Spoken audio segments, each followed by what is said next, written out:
Hello everyone, welcome to scoring science. तो आज की वीडियो होने जा रही है फॉरेस्ट मेंसुरेशंस के बारे में, जो कि हिंदी एंड इंग्लिश दोनों मीडियम में होगी। और इसमें हम लोग पढ़ेंगे कि फॉरेस्ट मेंसुरेशन के क्या ऑब्जेक्ट हैं और इम्पोर्टेंस क्या है और आखिर डेफिनेशन क्या होती है। ठीक है, तो चलिए स्टार्ट करते हैं आज की वीडियो और डेफिनेशन के साथ। ठीक है, तो देखिए फॉरेस्ट मेंसुरेशन जो है वो दो वर्ड से मिलकर बना है। फॉरेस्ट की डेफिनेशन आप सभी जानते होंगे कि outside the conventional area of the village where many types of tree and species growing in together। तो ये हो गया आपका फॉरेस्ट, यानी कि एक ऐसा एरिया पर्टिकुलर जहाँ पे काफी अलग अलग टाइप के वेजिटेशन, अलग अलग टाइप के स्पीसीज ग्रो करती हैं, तो उसे फॉरेस्ट कहते हैं। हर्ब्स शर्ब्स सब कुछ मिलके। और दूसरा वर्ड है आपका मेंसुरेशन। ठीक है, तो मेंसुरेशन को हिंदी में बोलते हैं क्षेत्रमिति।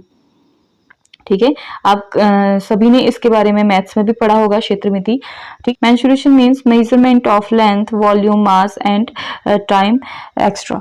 ठीक है, यानी कि हमको मेंसुरेशन मींस क्या होता है कि मेजरमेंट करना, यानी कि लेंथ, ऊंचाई या उसका आयतन या मास या फिर टाइम, ये सब चीजें मेजरमेंट करना ही मेंसुरेशन है। ठीक है, अगर हम इन दोनों की डेफिनेशन एक साथ देखें तो देखिए क्या बनता है, एक बार पढ़ लेते हैं। Forest mensuration is that branch of forestry which deals with the determination of dimension, diameter, height, volume, form, as.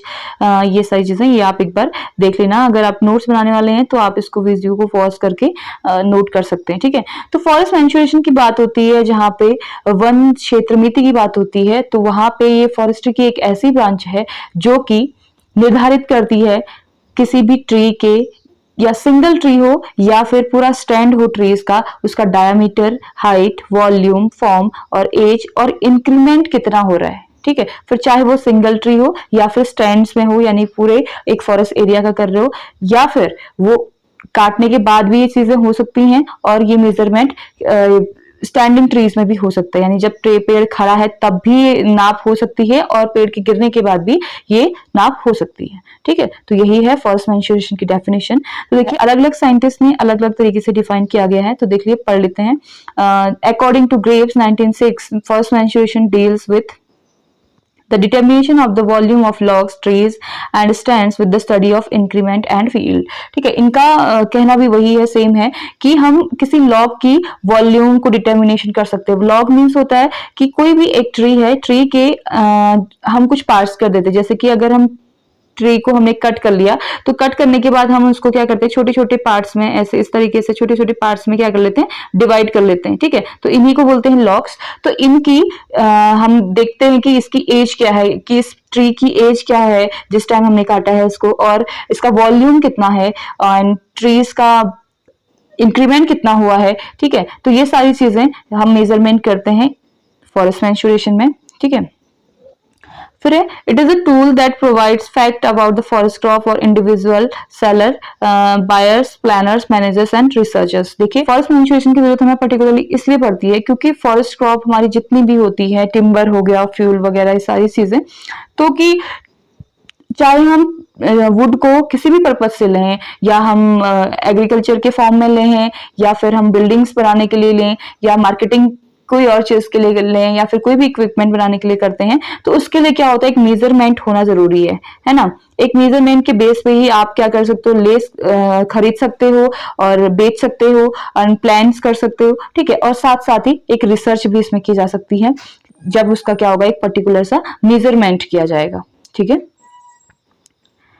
Next है objectives of forest mensuration. Means कि फॉरेस्ट मेंसुरेशन के क्या उद्देश्य हैं, क्यों हमें क्षेत्र मिति करने की जरूरत पड़ती है, क्यों हमें नापजोख करने की जरूरत है। इसका फर्स्ट है आपका बेसिस फॉर सेल, यानी कि सेल के पर्पज से फॉरेस्ट मेंसुरेशन की जरूरत पड़ती है। वो किस लिए? बेसिस फॉर सेल मीन्स कि जितने भी वुड को हम, टिम्बर को खरीदते हैं या बेचते हैं, तो उसके लिए उसका एक मेजरमेंट और एक नाप होना बहुत जरूरी है। तो देखिए पिछले पुराने टाइम पे क्या थी कि नीड्स कम थी, वुड की या टिम्बर की डिमांड कम थी, और सप्लाई भी होता ही रहता था। तो उस टाइम पे ये नहीं था कि मेजरमेंट करना जरूरी है या मेजरमेंट्स के थ्रू ही सेल करो, ये चीज जरूरी नहीं थी। बट आज की डेट में क्या हो गया है कि डिमांड जो है वो काफी बढ़ चुकी है, और डिमांड बढ़ रही है तो क्या होगा, सप्लाई भी बढ़ेगा, डिमांड बढ़ेगी, तो उसके लिए क्या है कि सप्लाई होगा तो कहीं ना कहीं वो चीजों में आपकी डेफिशिएंसी आएगी। तो इसके लिए क्या है, पर्टिकुलरली हमको मेजरमेंट करना बहुत जरूरी है, जिससे कि प्रोडक्ट अच्छी तरीके से उसकी सप्लाइंग हो सके और उसके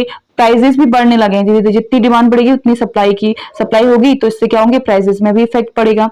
ठीक है, और इसीलिए सेल के पर्पज से भी मेंशुरेशन होना बहुत जरूरी है, यानी कि इंक्रीमेंट के हिसाब से ही लेंगे ना, जैसे कि कितना इंक्रीमेंट हुआ है और किस टाइप की लकड़ी है, कितना वॉल्यूम है उसके पास और एज क्या है उसकी, ठीक है, और क्वालिटी क्या है उसकी। तो ये सारी चीजें मेंशुरेशन में ही तय होती हैं और इसी के बेस पे ही लकड़ी खरीदी जाती है या फिर बेची जाती है। ठीक है, नेक्स्ट है, तो मैनेजमेंट के बेस पे फॉरेस्ट मेंशुरेशन इसलिए जरूरी है क्योंकि देखिए लोकल मीट जो है या फिर डिमांड कह सकते हैं फॉरेस्ट प्रोड्यूस की, वो तो है ही है। ठीक है, तो अब देखिए हम ग्रो करवा रहे हैं किसी एरिया पे अलग अलग टाइप के ट्रीज या टिम्बर के बेस पे या मार्केटिंग के बेस पे हमने फॉरेस्ट को ग्रो किया हुआ है।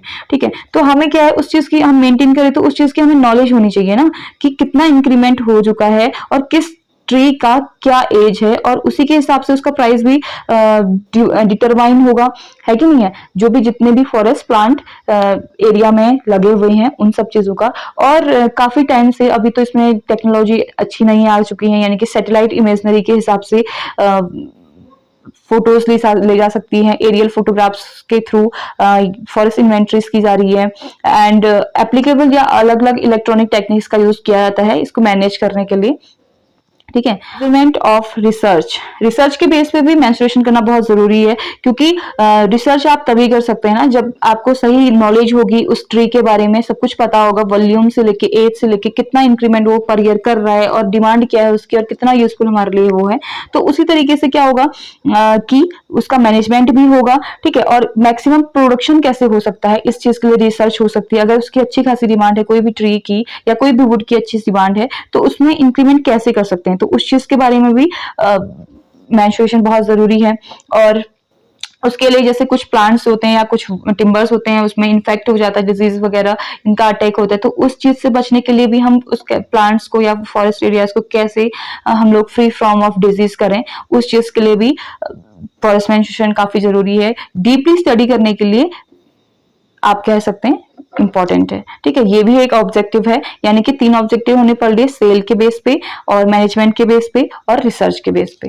ठीक है, अब बात आती है मेजरमेंट ऑफ प्लानिंग। अब मेजरमेंट ऑफ प्लानिंग में क्या है कि हम लोगों ने प्लांट्स एक पूरे एरिया में ग्रो करना है, और ग्रो करना है तो इसके लिए हमें ये पता होना चाहिए कि किस वुड की क्वालिटी क्या हो सकती है। यानी कि हमने क्या कर दिया, बहुत सारे डिफरेंट टाइप के पेड़ लगा रखे हैं और उसमें से हम लोग क्या करेंगे कि जो ट्रीज है, पर्टिकुलर ट्रीज की एक स्टडी करके क्या कर सकते हैं, जो अदर फील्ड है जिससे हमें अच्छा खासा डिमांड मिल रहा है उन ट्री स्पीसीज में से वो वाले ट्रीज हम यहाँ लगा सकते हैं। इससे अच्छी खासी फ्यूचर प्लानिंग हो सकती है और मार्केटिंग का एरियाज इंक्रीज हो सकता है, मार्केटिंग अच्छे से हो सकती है।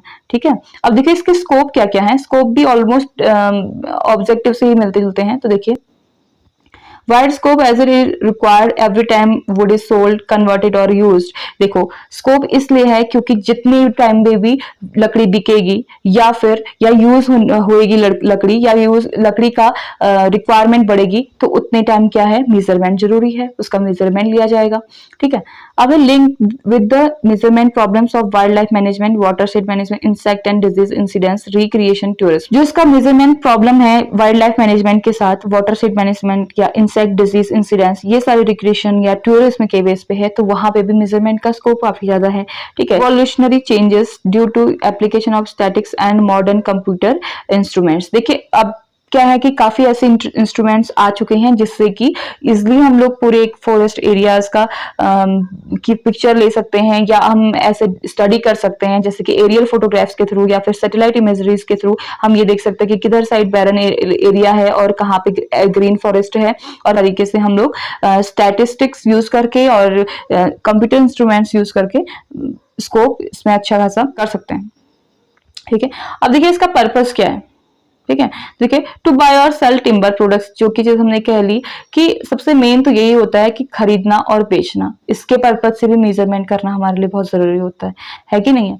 ठीक है, तो देखिए लकड़ी भी क्या होती है, लॉग्स के हिसाब से भी आप बेची जा सकती है, या फिर ट्रीज में आप प्लेट्स के हिसाब से बेच सकते हैं, इस तरीके से अलग अलग तरीके से। तो उसका भी एक पर्टिकुलर अपना मेजरमेंट होता है कि हम बोलते हैं ना कि हमें इस तरीके का लकड़ी चाहिए या इतने बाय इतने की लकड़ी चाहिए, ठीक है, और इतनी एज वाली लकड़ी चाहिए।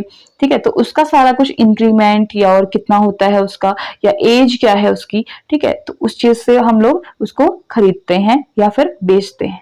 ठीक है, नेक्स्ट है to determine condition of the forest. देखिए मेजरमेंट इसलिए भी जरूरी है कि हम फॉरेस्ट की कंडीशन जान सके। फॉरेस्ट की कंडीशन के अंदर जैसे आता है आपका एज कैस क्या है, जितने भी प्लांट्स ग्रो कर रहे हैं उनकी एज डिटर्मिनेशन के लिए भी क्या कर सकते हैं, फॉरेस्ट का मैंचुरेशन कर सकते हैं, ये हम मेजरमेंट कर सकते हैं। जैसे कि देखिए एक तो हम जो एज डिटर्मिनेशन करते हैं ना, तो कैसे करते हैं, जैसे सपोज दैट कोई ट्री गिर चुका है, ठीक है, अब ट्री गिर गया है तो उसको हमने लॉक्स में काटा, ठीक है। अब लॉक्स काटने के बाद अगर आपने देखा होगा, जैसे चीड़ का ही देखो या किसी भी ट्री का देख लो, तो लॉक्स काटा है तो उसके अंदर से ना ऐसे एनुअल रिंग्स बनी होती हैं, ठीक है। तो एक रिंग जो होती है यानी कि एक पूरा सर्कल तब कंप्लीट होता है जब क्या होता है, एक साल में, ठीक है। तो इस तरीके से अलग अलग तरीके से होता है कि एक कभी कभी फॉल्स एनुअल रिंग्स भी होती हैं, तो इस एनुअल रिंग्स के बेस पे भी एज का डिटर्मिनेशन किया जाता है। और स्पीसीज मिक्सेस यानी कि क्या क्या स्पीसीज उस फॉरेस्ट में मिक्स हैं और किसकी क्या इकोनॉमिक वैल्यू है, इस चीज की स्टडी की जा सकती है। एंड एज ऑफ हार्वेस्ट यानी कि हार्वेस्ट करने का टाइम कब है और किस टाइम पे या किस एज पे हम हार्वेस्ट करें तो हमें अच्छा खासा टिम्बर मिल सके और हमें इससे बेनिफिट मिल सके, ठीक है। And to evaluate damage to forest, और फॉरेस्ट को जितना भी डैमेज हो रहा है वो हमें पता चल जाएगा। देखिए जैसे सपोज दैट एक कोई एरिया है, वहां पे हमने 2 साल पहले देखा कि वहां पे मिनिमम या मैक्सिमम 50 प्लांट्स थे, ठीक है। और आफ्टर 2 इयर्स हमने देखा कि वो 50 प्लांट जो हैं वो घट के अभी 25 रह चुके हैं, यानी कि हाफ जो 50% जो है वो कट हो चुके हैं या कुछ भी हो चुका है, डैमेज हो चुके हैं एक हिसाब से। तो हम उस रीजन को जानने के लिए भी मेजरमेंट करेंगे और उस डैमेज से बचने के लिए भी मेजरमेंट का ही जरूरी होता है। नेक्स्ट है to manage a forest for basis of economic analysis. Economic analysis में का मीन्स भी वही है, इकोनॉमिक मतलब कि उससे हमें आर्थिक तरीके से किस तरीके की मदद मिल रही है या आर्थिक तरीके से वो कितना बेनिफिशियल हो रहा है या फिर वहां पे उसकी वैल्यू कम हो चुकी है।